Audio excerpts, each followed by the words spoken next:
Nordkapp and the Arctic Circle has always been a great dream of mine. This magical point on the map is the holy grail for every traveler. It is also the northernmost cape of Europe that can be reached by road.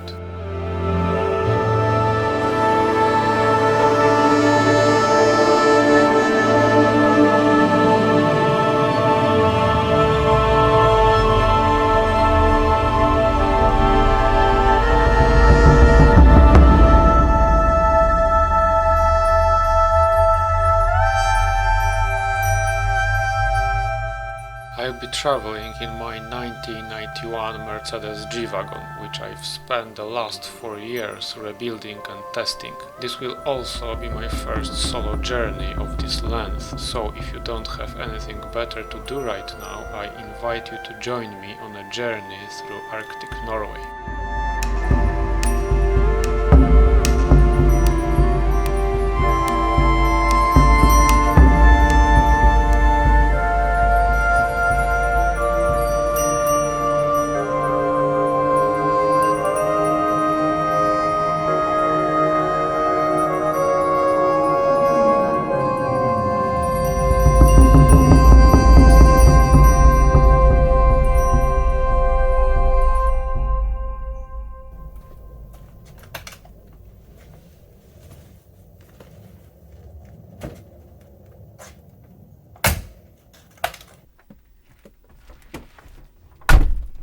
Alright, Nordkapp 2024, the big dream. Today I start my Arctic adventure trip, however it can be called.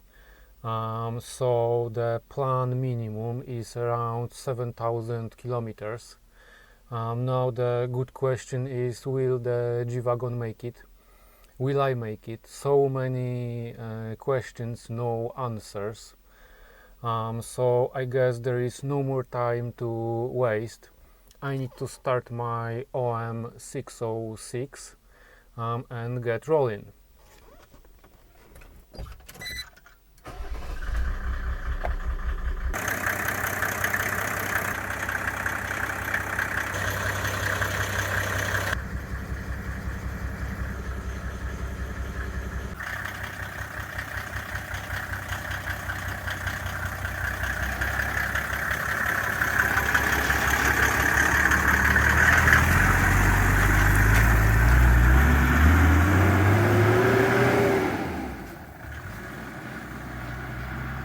The first day of the journey, 500 kilometers from Poland to Lithuania. I set off on the well-known Polish roads.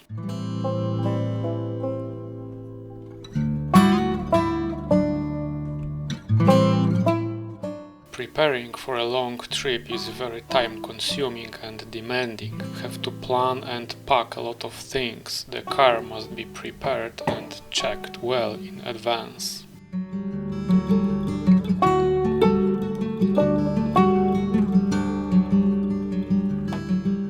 The first few kilometers of a long route are always the hardest. You wonder if everything you need is packed and if you will be able to rise to the challenge. You drive all day, covering hundreds of kilometers, yet you are still far from your goal.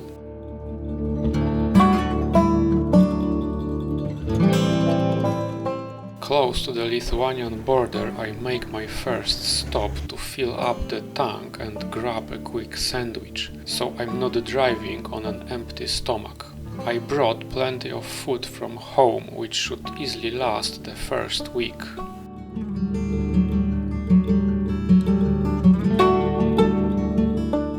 The Lithuanian border is hassle-free, with only empty buildings remaining as a reminder of the border control that once was there.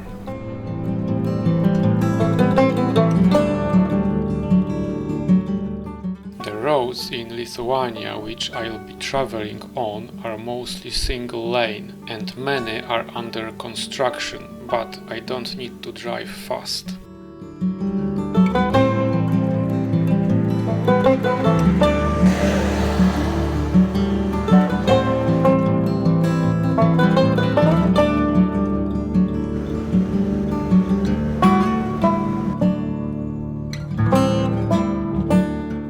Lithuania is very beautiful, with forests and farmland stretching on both sides of the road. I really like it here. I could even stay for longer.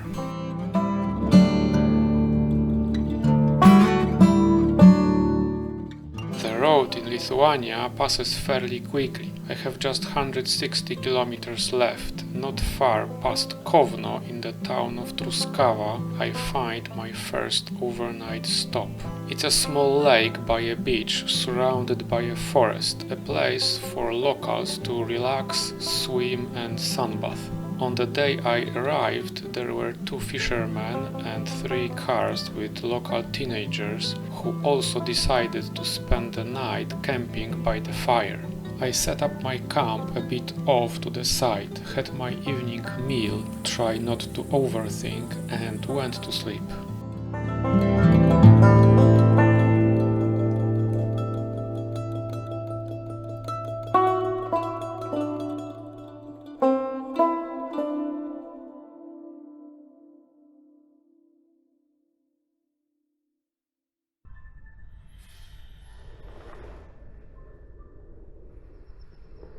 Oh,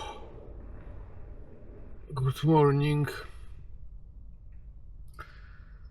Very early, 5:30. So I need to get up, make some breakfast, and move on.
Today's plan is to travel through Lithuania, Latvia and Estonia, then take a ferry from Tallinn to Helsinki and finally drive about 140 kilometers through Finland to the small island of Hevossaari.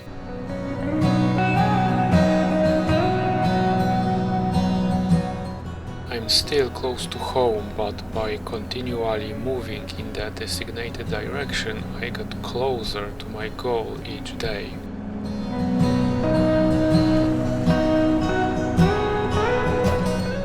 I didn't get much sleep last night. I could have slept another 3 hours, but the excitement of the journey makes me get up very early almost every day.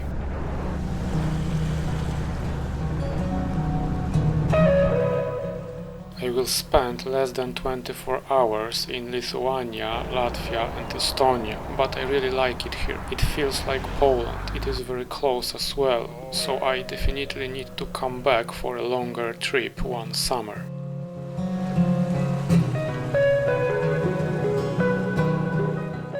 There are no border controls between Latvia and Estonia, no queues, no waiting at all, only a sign informs you that you've entered another country.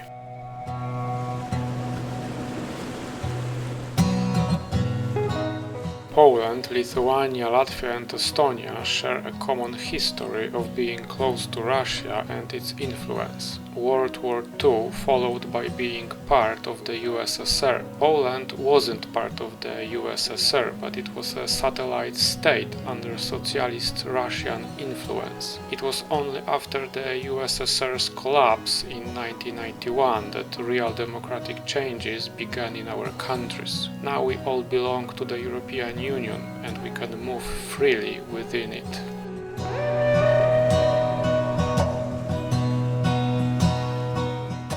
In 1988, when I was 8, my parents took me on a bus trip to Riga. We stayed in a cabin on a stationary ship on the Dvina River that was no longer seaworthy. I remember the cockroaches and the bus ride home, where we spent over 20 hours at a border crossing. These borders were nothing like today, with access to toilets or running water. So now I appreciate the ability to move freely even more.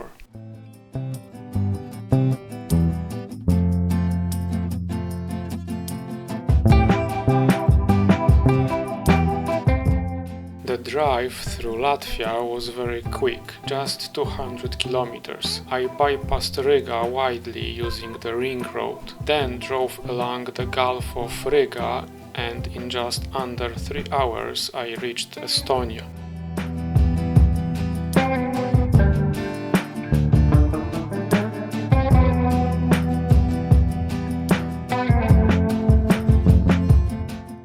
Somewhere halfway to Tallinn, I made a quick refuel and ate my first quick sandwich of the day.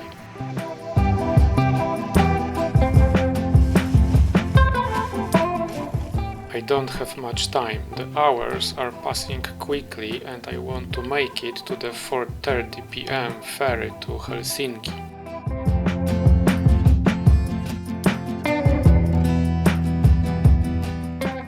Finally, around 1:30 p.m. I arrived in Tallinn.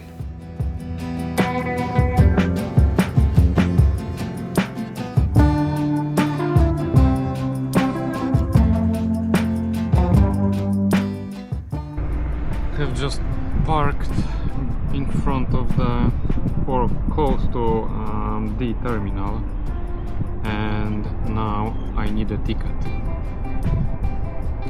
For me and for the G-Wagon as well. With my ticket purchased, I can now head towards Terminal D and wait for check-in.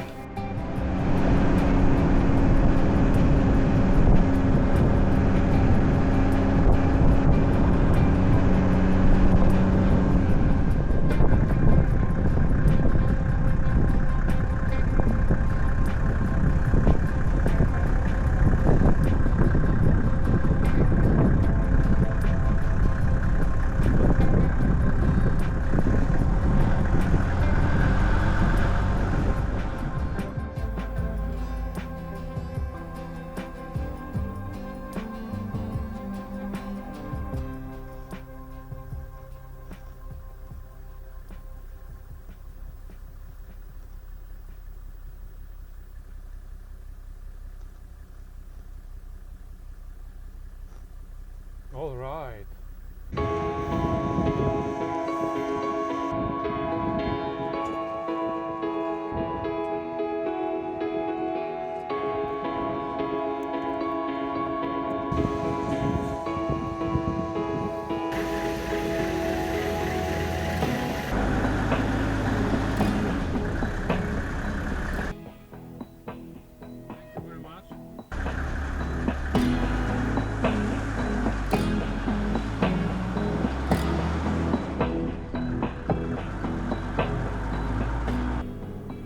Got line number 7.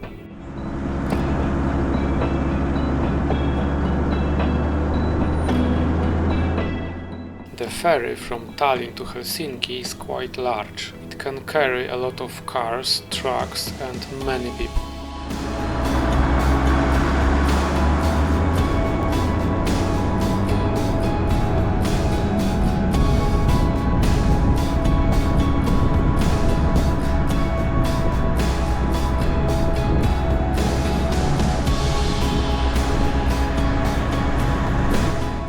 Ferry is G-Wagon.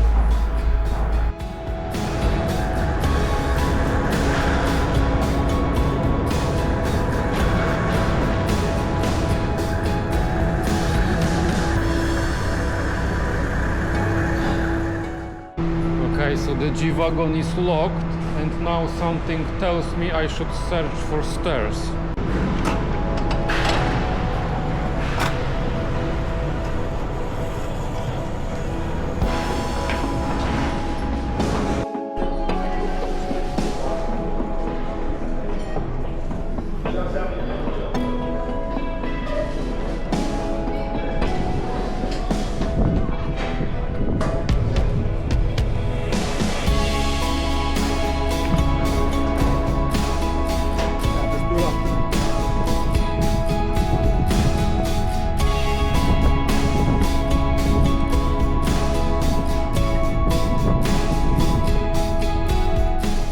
After loading, the ferry finally departs, skillfully maneuvering in the port, and begins its short 2.5-hour journey.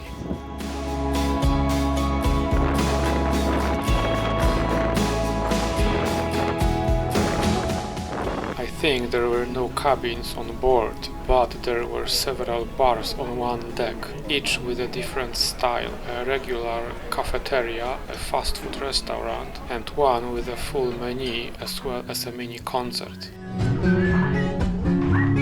The entire lower deck is a shop with everything: clothes, sweets, alcohol, and people are buying it all.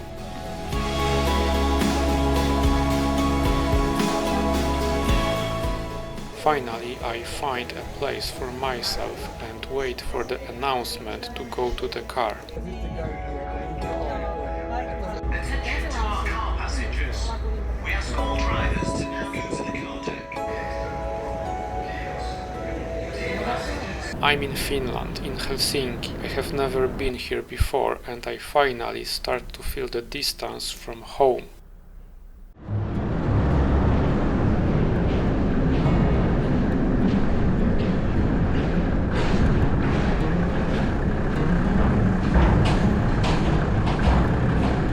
The day is not too late yet, so I head through the center of Helsinki towards Lahti to the small island of Hevossaari for my second night.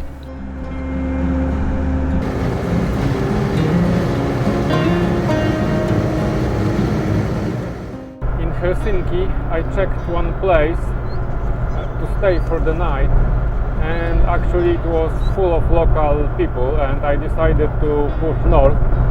The sun is pretty high though, so I go in direction of Lahti, and I will probably find some spot over there.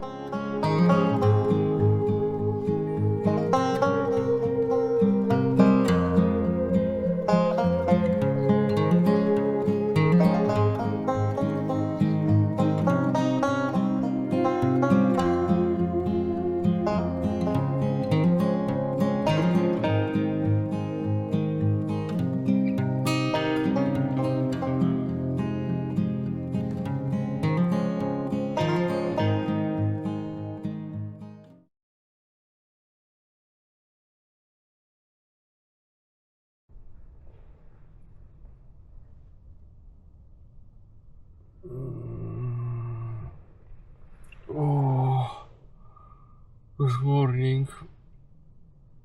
Oh, I slept well. Short, but well. This is the third day of my trip to Nordkapp.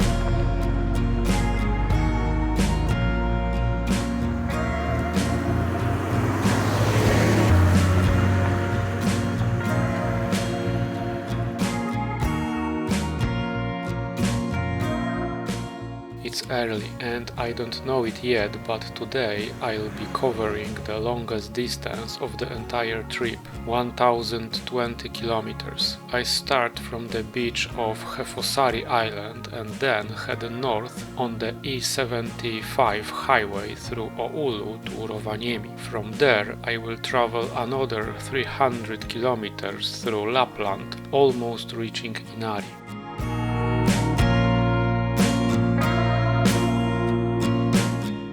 Night in Hevossaari was stunning, but it's time to move on. It's Sunday, around 7 AM as I hit the E75.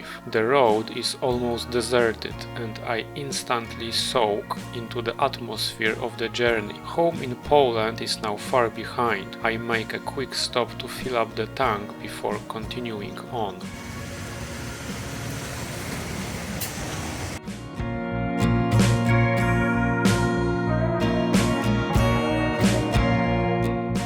I love Finnish roads. Single lines with a speed limit of 100 km per hour outside towns and 80 km per hour in built-up areas, with speed cameras at every restriction. I drive carefully, passing forests, lakes, hills and valleys as the road winds through countless curves. And just like with Lithuania, Latvia and Estonia, I will have to return, maybe for a Trans-Euro Trail adventure. So I'm really grateful for this day.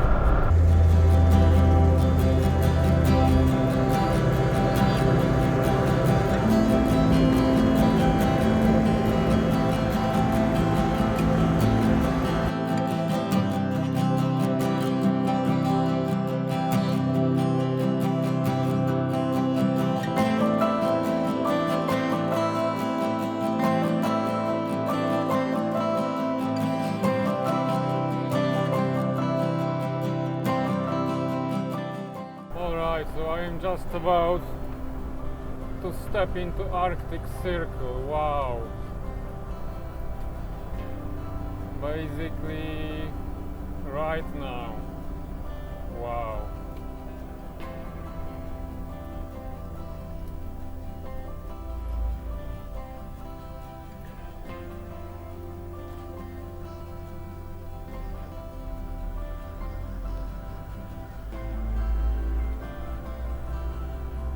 Made it to the Arctic Circle, still cannot believe it, but if I got to Nordkapp, it's going to be even more unbelievable. Wow. It is 24 degrees, super hot, super nice weather. Rovaniemi is the first significant milestone of this trip. As I cross the Arctic Circle, it's a symbolic moment. I've never been here before. I park at Santa Claus village, where Santa himself resides, and set off every December 24th to deliver presents around the world. I spent over an hour exploring and taking historical photos.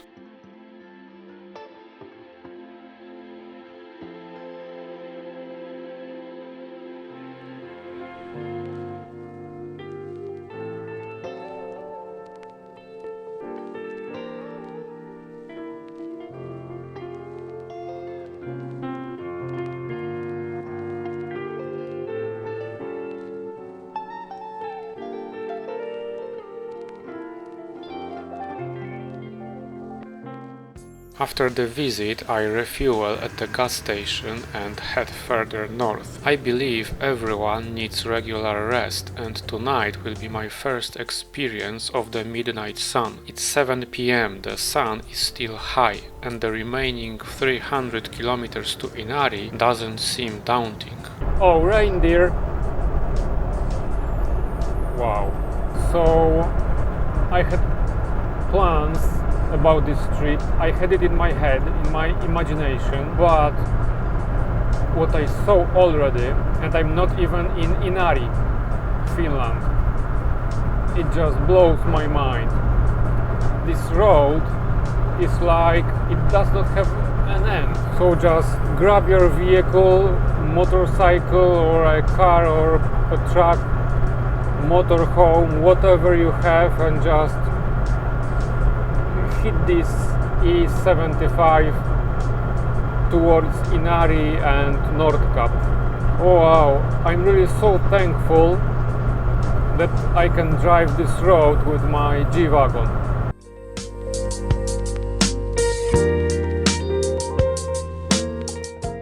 I also needed to step into the forest to check if it's real, because from the road it looks like it's artificial.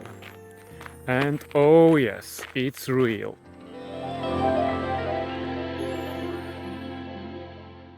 As I drive to Inari, two thoughts keep crossing my mind. How do people living here cope with the long polar nights, the cold, the isolation and the distances? How do the kids get to school in winter? I also wonder what it would be like without roads, cars or GPS. What if I were making this journey on foot? Where would I end up? Where would I sleep? What would I eat?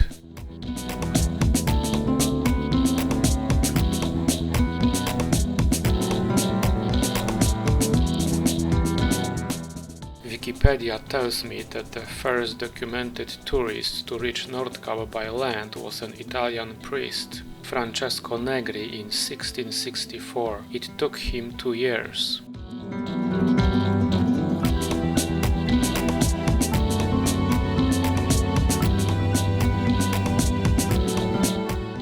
I arrive at my destination around midnight, utterly exhausted. I'll be sleeping on a hill that not only marks the start of several hiking trails, but also features a tall telecommunications mast with excellent 4G coverage. It's still bright outside and I find it hard to fall asleep.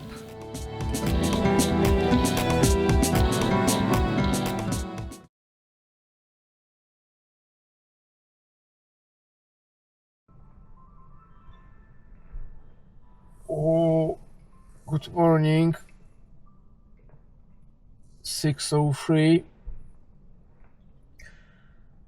and this is fourth day of my trip to Nordkapp.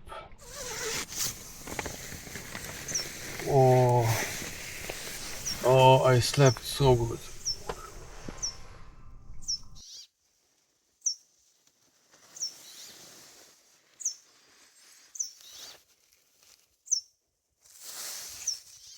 Preparing for this trip took a lot of effort, no doubt, and after 3 days of driving I have to admit I'm exhausted, but I'm not giving up.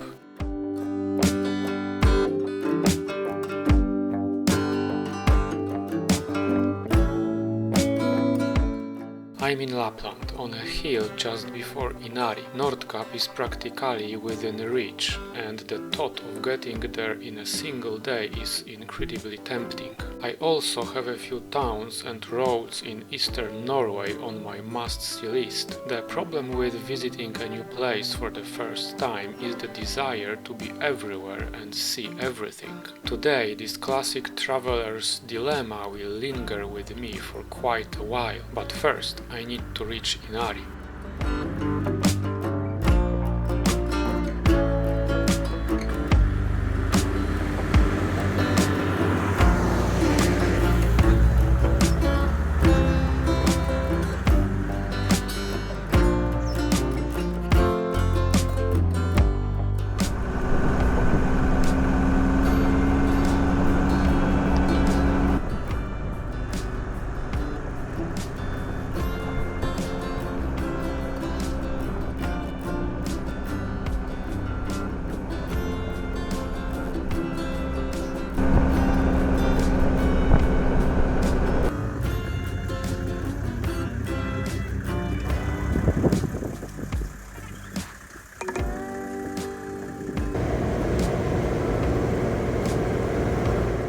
Inari is a very charming town, beautifully situated by a lake whose name I won't even attempt to pronounce. There are a few tourist attractions, a marina for sailboats, a fountain, a small town center, and a supermarket where I make my first grocery shopping.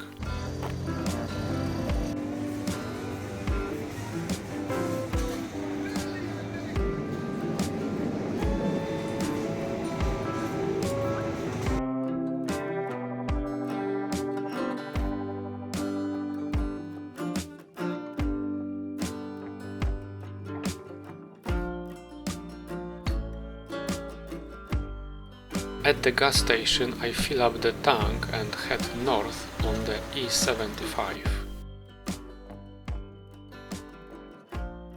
I have just left Inari.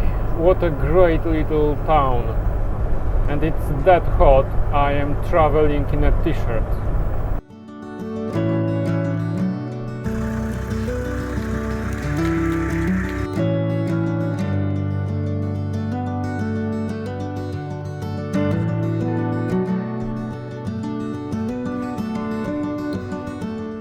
At Ahmaniemi I turn right onto route 971 heading northeast towards Natamo. The distance between Ahmaniemi and Natamo is about 120 kilometers and it is a road I've long wanted to explore. Forests, swamps, lakes, complete wilderness and solitude. The road winds with curves. Could it get any better?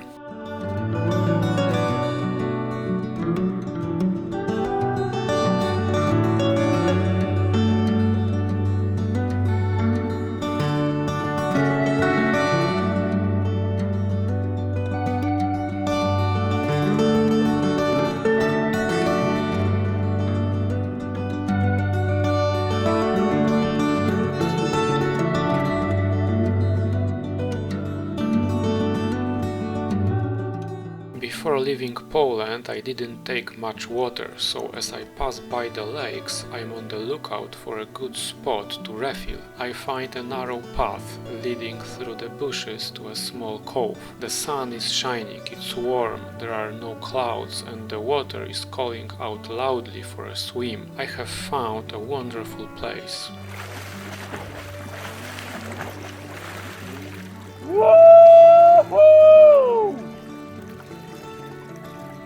I relax here for a while. On Lapland, a trip to a homeland of a silver reindeer. The relaxation, however, extends as my fatigue sets in, but I still have plenty of days ahead. I decide to make the most of this weather, take a break, clear my head, get some sleep, back up my memory cards and take it easy till end of the day. The most vivid memory of this place will be the refreshing crispness of the crystal clear water inviting me for a swim every 2 hours.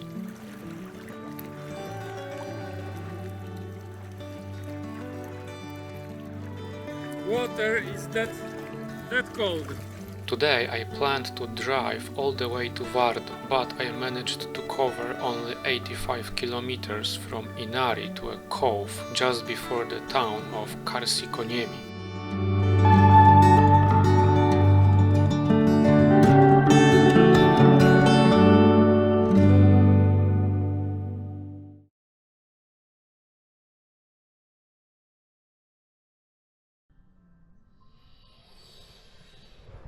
Oh, good morning.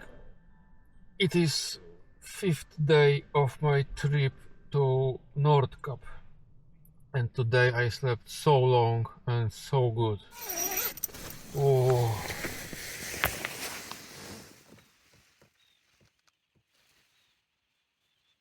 Nordkapp will have to wait a little longer, but no worries, tomorrow I will move on. Today I'm staying in the bay. Beautiful weather, warmth, complete solitude, and I've never been to Lapland before. I have never spent a day here so peacefully. I'm quite far beyond the Arctic Circle, which would be hard to tell from the weather.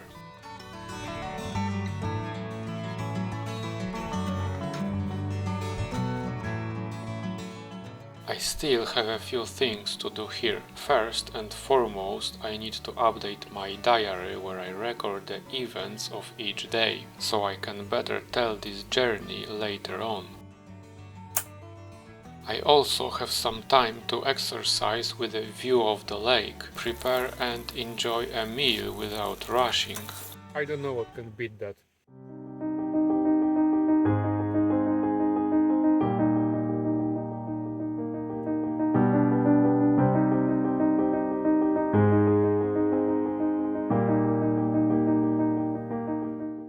There are are some Finland's fishermen on a boat. They speak something in Finnish, I can hear. I took a very short hike to a neighboring peninsula. There I found a very nice secluded spot where one can light a campfire. Here you can definitely forget all your problems and clear your mind.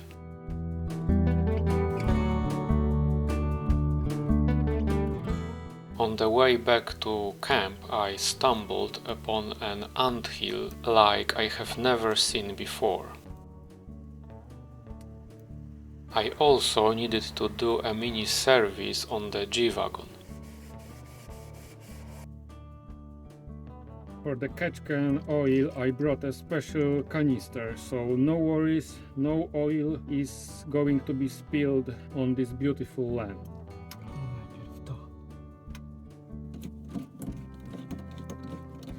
OM606, the greatest engine ever built by a man. Job done. It was a wonderful and carefree day. I needed a full day like this from morning to evening. I feel very refreshed. Lapland is a fantastic place. If you ever decide to visit this place, here is a little tip. The best way to enter the water is through a side path that's not very noticeable.